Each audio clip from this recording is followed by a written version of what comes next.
Hola, bienvenidos a otro video. Si recuerdan, esta ThinkPad X61 la hemos mostrado ya en un par de ocasiones aquí en el canal.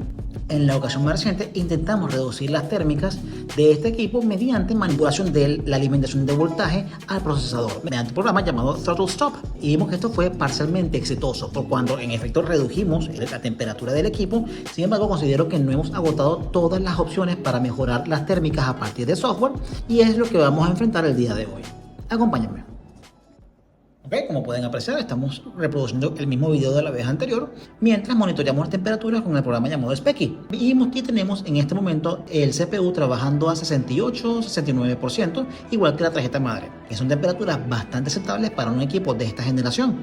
Recordemos que este equipo tiene un procesador Core 2 Duo que para la época era una de las mejores alternativas para una portátil. Sin embargo, dado que el sistema operativo para el cual fue diseñado, Windows XP, es de mucho menor consumo que Windows 10, en este caso Tiny 10, la versión recortada de Windows 10, tenemos una diferencia entre la cantidad de calor que genera el procesador y su capacidad para dispersarlo.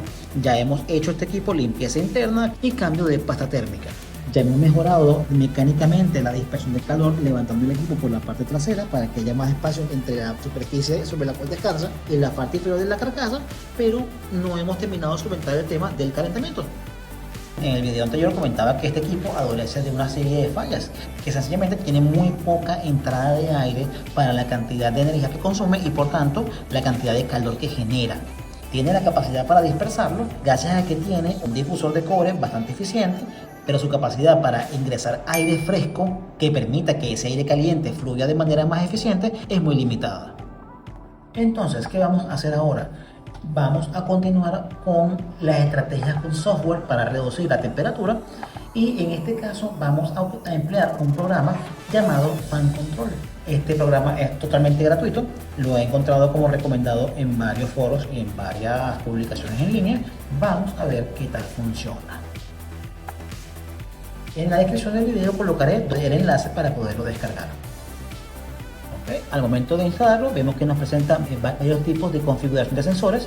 Evidentemente dependerá de qué es lo que nos interesa y de qué contamos dentro del equipo. Por ejemplo, aquí nos indica el INT-OUT, pero esto es para procesadores Ryzen y no es el caso. Esta máquina tiene un procesador Intel. Vamos sencillamente a colocar monitor de almacenamiento, de controlador, de memoria y más nada.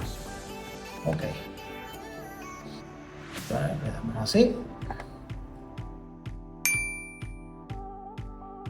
y está cargando la configuración en base a nuestras elecciones. Ok, estos controles fueron los que respondieron a Fan Control, porque él tiene que identificar los ventiladores que están disponibles dentro del equipo. Evidentemente porque este software está más pensado en ser aplicado para computadoras de escritorio que tienen más de un ventilador y cada uno tiene una función determinada.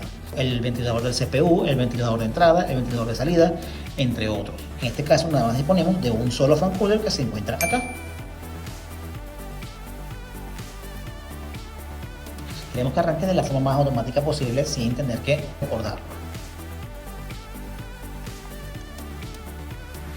Ya vemos que en efecto solamente nos permite controlar un ventilador, porque es el único que tenemos.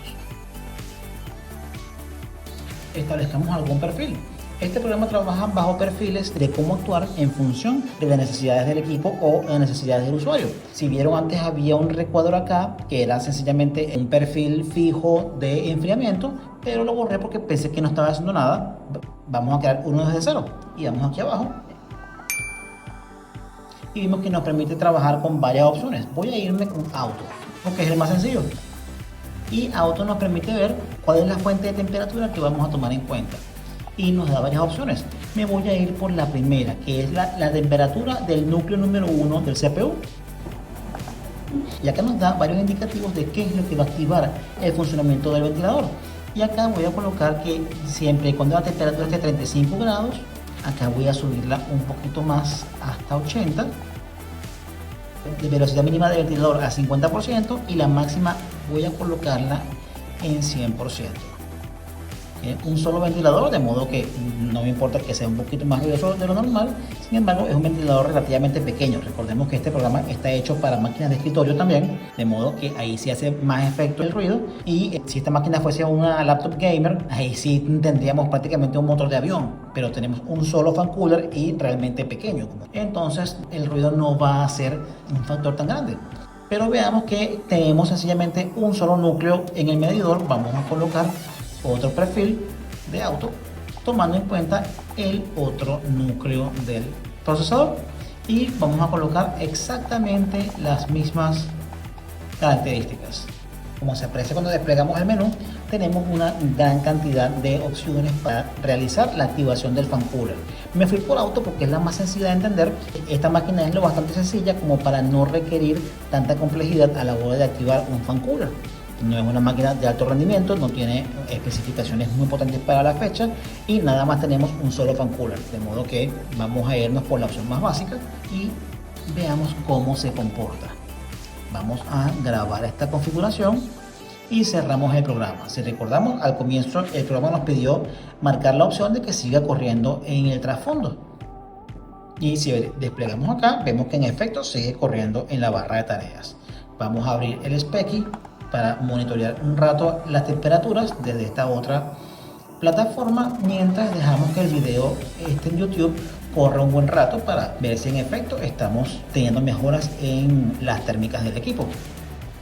Okay, ya el video viene retornando y vemos que la temperatura en ambos casos, tarjeta madre y CPU, está en 85-86%. Sin embargo, recordemos, estos procesadores de Core 2 Duo son calientes y a pesar de eso, el aire que siento salir de acá de la rendija lateral, es decir, por el difusor de calor, es caliente, pero no es tan caliente como mucho antes de todo este proceso de hacer undervolting del video anterior y de establecer este control adicional para los fan coolers. Y el tope del teclado no se siente tan caluroso como antes de ambos procesos tampoco. Esto me da a entender que ambas medidas de control de temperatura a partir de software son bastante eficientes dentro de sus limitaciones. Recordemos, el fan cooler que está acá es realmente muy pequeño. De hecho, ni siquiera lo escucho activado, sin embargo siento que sopla aire. Y sencillamente este equipo no tiene una solución térmica lo bastante nutrida, es decir, no tiene rendijas suficientes para ingreso de aire fresco, de modo que la capacidad para dispersar el calor que genera, por más que hagamos este tipo de trucos a nivel de software, es bastante limitado.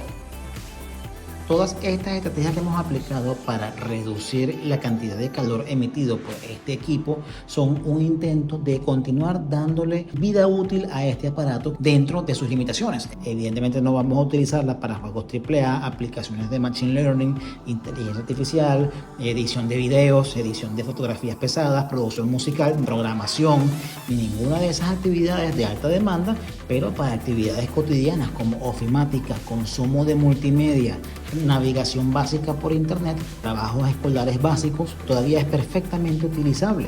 De esta manera rescatamos un equipo de relleno sanitario con todas las consideraciones ecológicas que eso trae, sin tener que llegar al punto obvio de tener que instalar alguna distribución de Linux.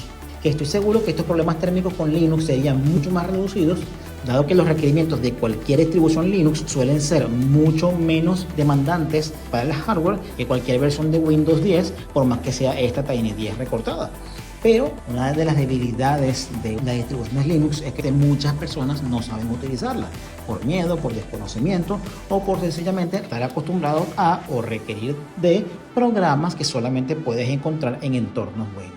Pero ese es un tema que quizás estemos abordando en un video subsecuente, el por qué Linux no es más popular, si es tan bueno para rescatar estos equipos, más aún en latitudes como las nuestras, acá en Latinoamérica, en mi caso Venezuela, donde muchas personas solamente tienen acceso a computadoras algo viejas como esta. Y ya con esto nos despedimos. Esto ha sido Wakery Tech, hecho con mucho aprecio para todos ustedes. Si el contenido que le hemos traído hoy ha sido de su agrado y siente que le ha otorgado valor, su like y la suscripción serían de un enorme aporte para el crecimiento del canal. Muchas gracias a todos.